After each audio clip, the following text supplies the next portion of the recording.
Former Secretary of State Mike Pompeo is on with us to talk about the rising threat of China, the issue of cybersecurity in America, and many other issues right here. And you won't want to miss this interview, so stay tuned. Good morning to you, former Secretary of State Mike Pompeo. Thank you for your time today.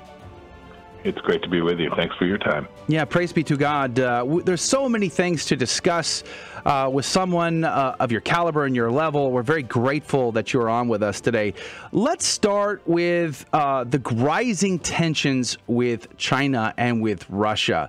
It seems to me that things are elevating in these days. Do you see that? I know you've seen things at a level most human beings will never see at. Secretary of State, former, you led the CIA, you're an Army officer, West Point. You've got a lot of great background there. How do you see the geopolitics and the world stage from an American perspective? Well, your point is well taken. However, I think we need to separate out the threat that is presented to average everyday Americans from Russia and from China.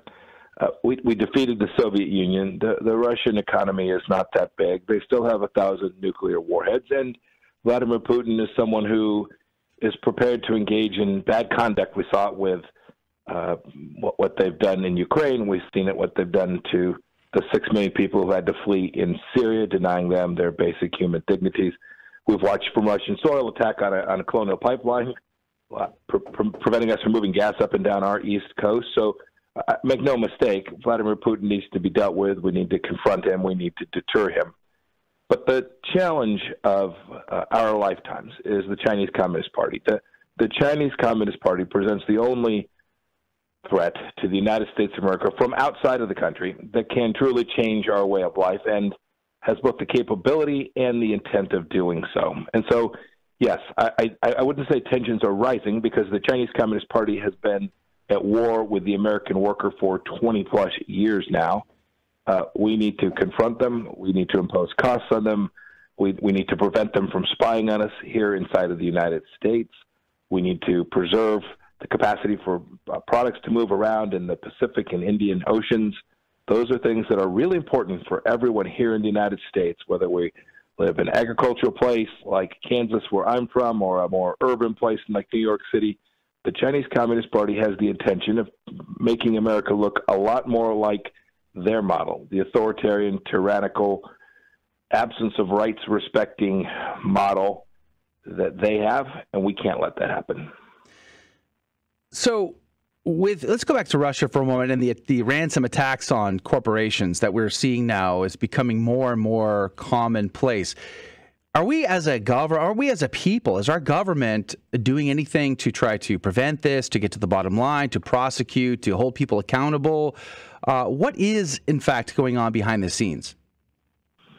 Oh, yes, there certainly is. There's lots of work. This is an incredibly challenging problem. It is really cheap, really inexpensive to use cyber tools to attack others. Offense is easier to play than defense. But it's clearly the case. The United States government is doing an awful lot. So is the private sector. I watched the financial industry. I watched the energy industry. All of these critical infrastructure industries are working really hard to protect their systems. But in the end, these are attacks from foreigners on sovereign soil in the United States. The responsibility to protect these systems, our infrastructure systems, our high-threat systems, to protect them, the responsibility of the United States government. So there are lots of things that are being done. What I regret that this administration hasn't followed through on that we did in the Trump administration is we began to build out a model that would impose real costs on those actors and those who support them. So it's not enough to go after the 10 criminal gangsters or the group of hackers that decides they want to do something that's malicious or maybe try and raise $100,000 or $1 million in a ransom effort. And that we must go after them. We must try to prosecute them when we can get them to American soil. All those things matter. But we've got to impose costs on those who enable them and permit them to operate from their soil. I'm told that this last attack on the Colonial Pipeline system was from Russia. We've seen Russian attacks before. But we've also seen attacks that came from China, from North Korea, attacks that emanated from other places. We have to hold those who can actually deter, those who can reach out and touch those people in a way that can protect and defend our systems, prosecute them, impose costs on those governments, make clear that this is unacceptable behavior. I saw that President Biden said that there were 16 sectors that the Russians couldn't touch. That's silly. They shouldn't touch any of America, any of American sovereign systems, and we need to protect them all. Are you at all concerned that we'll see a growth in this part of the sort of the cyber warfare? We're going to see increased attacks. Is it going to become more debilitating? I mean, that pipeline attack affected many thousands of people along the eastern seaboard. Just here in the state of Texas, where I'm currently located, we had the winter freeze here, and it shut down power across the state. It affected millions of people. We have a wind farm here in Texas that's owned by a Chinese national with connections back to the CCP that connects to our power grid. Seems vulnerable to the average citizen. What would you say, former Secretary of State Mike Pompeo? Yes, sir. These are real risks. We need to address them all. We should not permit anyone who has any connection to the Chinese government, and every Chinese company does, to own or operate, most importantly, our critical infrastructure systems. It's too risky. And your point about it increasing, it will most certainly increase. As technology improves and it becomes even more difficult to detect where these came from, the defenders, those who have to protect, must get even more capable. And then just as we learned to respond to ever-increasing kinetic power, right, from flintlock rifles to high-powered machine guns, right, to missile systems, to space-based systems, just as in the kinetic space, technology has improved the capacity for those who want to do harm. Those who have to defend against us need to develop a strategy to push back. So, yes, I think there's real risk that this will increase. We've seen dozens and dozens of these attacks, but know that hundreds of them have been disrupted and thwarted as well.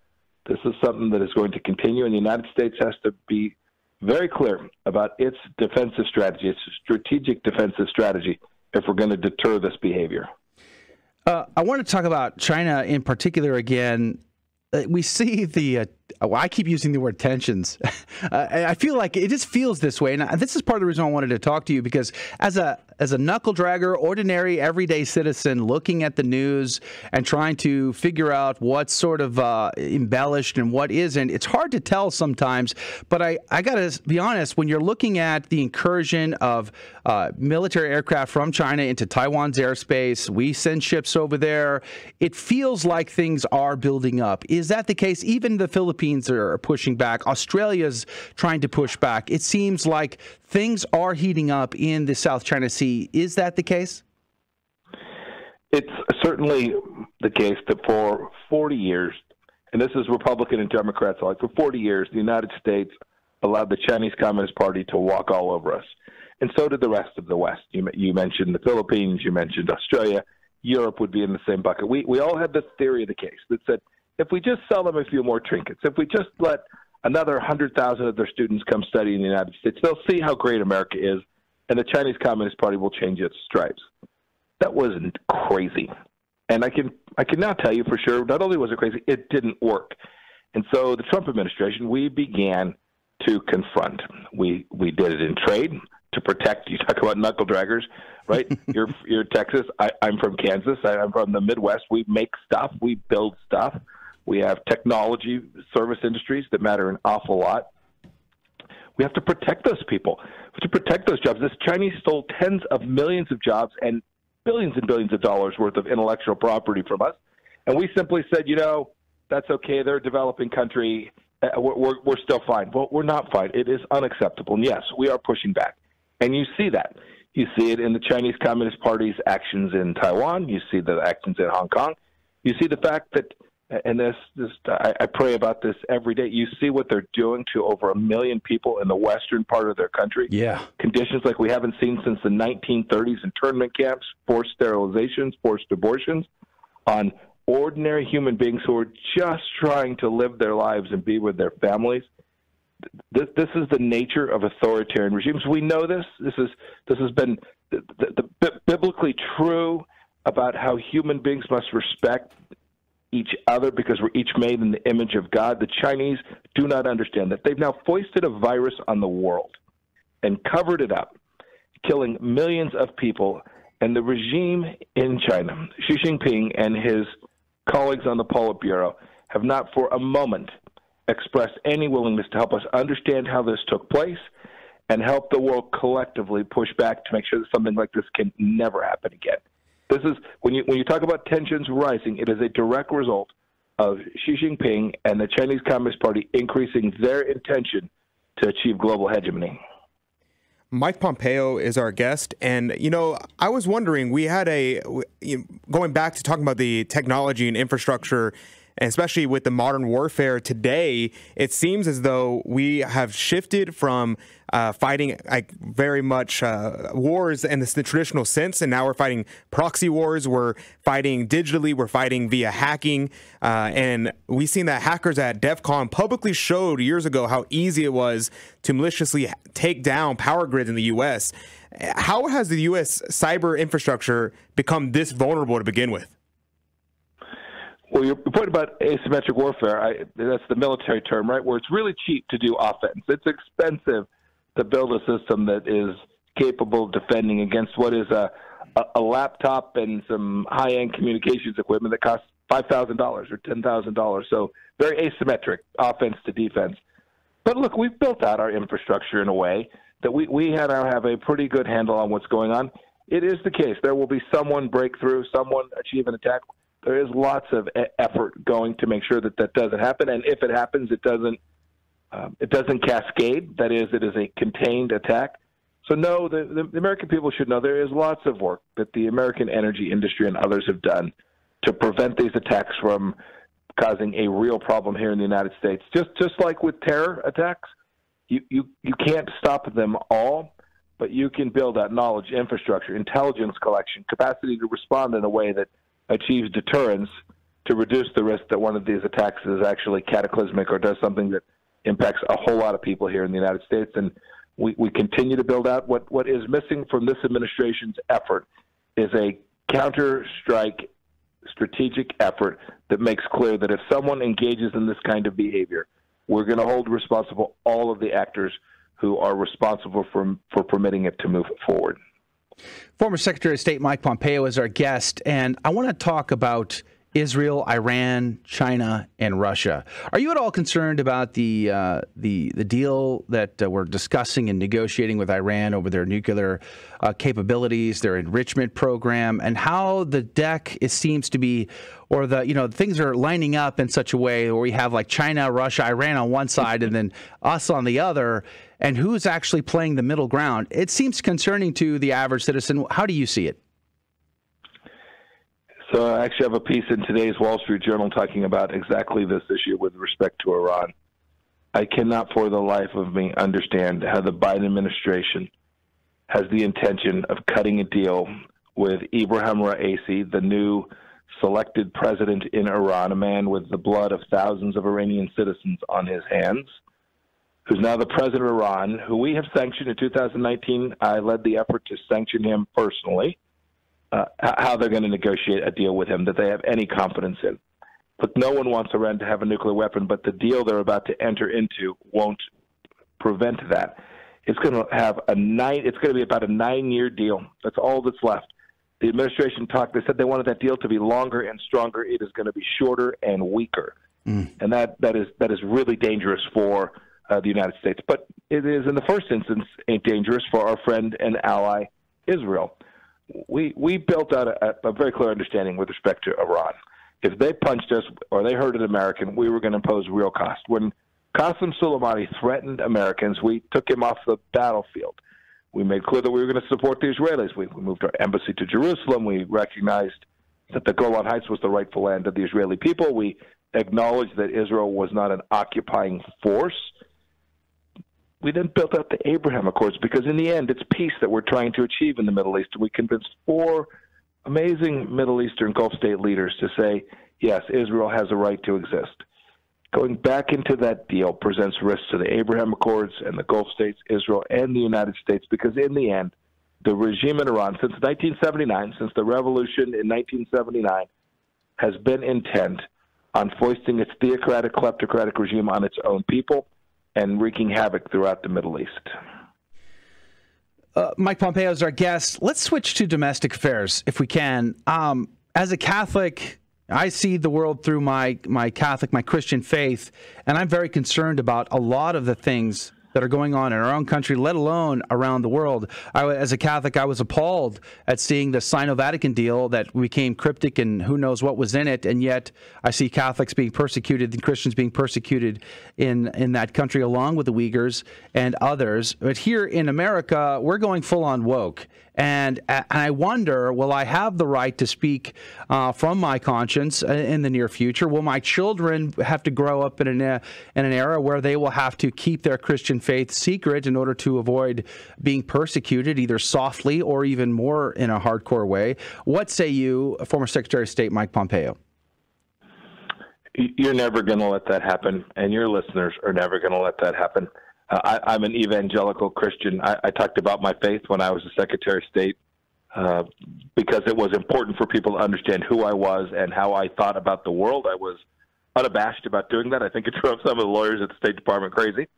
But it was important for people to know who Mike was and how I saw the world, and my faith informs how I see the world, just as you described as well.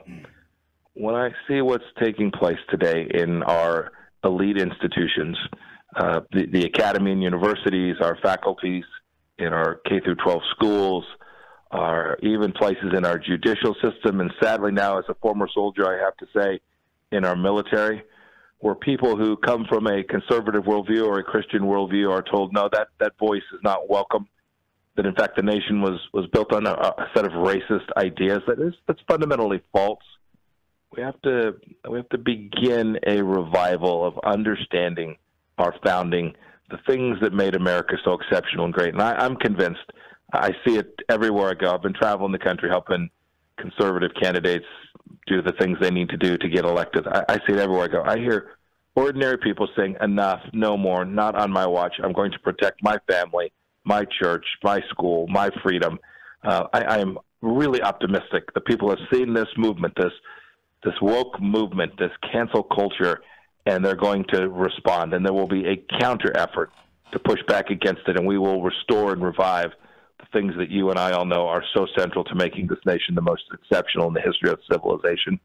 And that brings up a great question, which is, we hear constantly from the left how, we have to have this separation of church and state, stop trying to bring your religion into the state, and they try to browbeat everyone and so set up their own religion, their religion of leftism, into the school system, into our politics, into our government, into the military. How do we respond to that? It seems like many Republicans just roll over and say, you're right, we can't have religion and politics mix ever.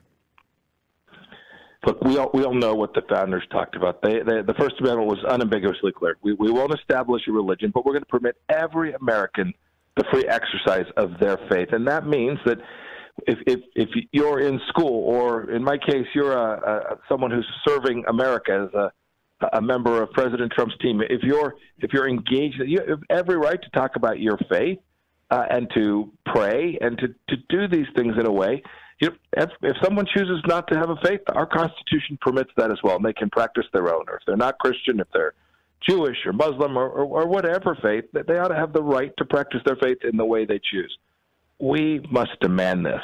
I did it every place I was. I did it at the Central Intelligence Agency. I worked on it at the State Department as well, to make sure that every person on the team that I was responsible for knew that they could bring their faith into the way they saw the world and how they acted. We swore oath to the Constitution, but we did not check our commitment to the Lord and to Jesus Christ at the door, and we should never be required to do so. And it's going to require us all standing up, demanding that this be the case, making sure that those leaders that you talked about who are rolling over don't, and if they permit the secular state to rise, if they're not prepared to fight and to never give an inch, then we need to find someone to run the country who will. Former Secretary of State Mike Pompeo is our guest. What is the one thing that keeps you up at night, not internationally but domestically? Is there a single issue or maybe a couple of issues that give you the most concern? You hit on it. We know the central ideas that made our country so special and holds our republic together. Our founders talk about this as a nation that depends on people of character and integrity and with virtue. if we get those things wrong, if we lose the bubble on that, I worry about Russia. I worry about the Chinese Communist Party. I'm worried about the Iranians. But if we get it wrong at home, then we have the chance that we can lose this republic, this thing that is so special. This would be terrible for each of us. It would be horrible for our country, but it'd be a really bad thing for the world, because so much of the world does, in fact, depend on our democracy, our republic, to be that beacon, to be that place that they can look to as special and unique and model themselves on as well. It's what I worry about more than anything from outside today. Well, with the current administration, basically labeling lots of people like us as violent extremists, I see a growing rift between the people in America, the majority of the people in America, and the government, or the representatives in government that are supposed to be representing the people. What do we do about that? You have to elect the right folks. And I would say this gap, this separation, this is broader than that. The risk is even greater than you identified. It's about a ruling class that doesn't understand who we are, who each of us is, and what made America so truly special. I've watched even these last few months since the election. I've watched Americans in places, and this is Americans of every race, of every gender, say enough, no more. I'm not going to let this happen. I'm going to make my school better. I'm going to go to a PTA meeting. I'm going to make my community better. I'm going to attend a city council meeting, or I'm going to run for school board. I have seen Americans do those things. They take on those civic responsibilities and those responsibilities within their faith community, within their churches, in ways that make me smile and make me have confidence that the United States will continue to be a great nation. I've watched it. I've seen it. It is growing. It is a real movement. And we need to make sure that the leaders, the people that we send, not just to Washington, D.C., but to the Capitol in Austin, Texas, to the Capitol in Topeka, Kansas, to sit on our county commissions, our sheriff's offices, that those people share an understanding of America that is in the tradition of our founding. And if we don't, if we elect folks who are woke and want to cancel and want to foist critical race theory into our schools, then it will be on us for having failed to protect the things that matter most to each of us and to our families. Wow. Former Secretary of State Mike Pompeo, we're very grateful for your time today. We know that you're continuing to work. You're getting active again. You've got a CAV PAC that you put together. Tell us about that real quick. So I created an organization called CAV PAC. It's a little nod to my time in the service. I was in the cavalry. The cavalry is the vanguard of the United States Army. It sounds the alarm and rides to the sound of the guns, and so CAV PAC. It also stands for Championing American Values, what you and I have been talking about this morning. We have to protect those values that are traditional and American. We're going around the country. I'll be in Texas tomorrow helping Congressman Burgess. I'll be out in California on Saturday helping another elected official, working to make sure that President Biden and his team have as short a runway as possible, and to promote candidates who will do precisely what you described, who will be faithful, who are fearless, and who are prepared to defend the things that have made this country so special. If you like that interview, then make sure to check out some of our other interviews. Wow. Mr. Secretary, don't forget to like and subscribe and share this interview with someone that you think will find this informative and inspiring. God love you.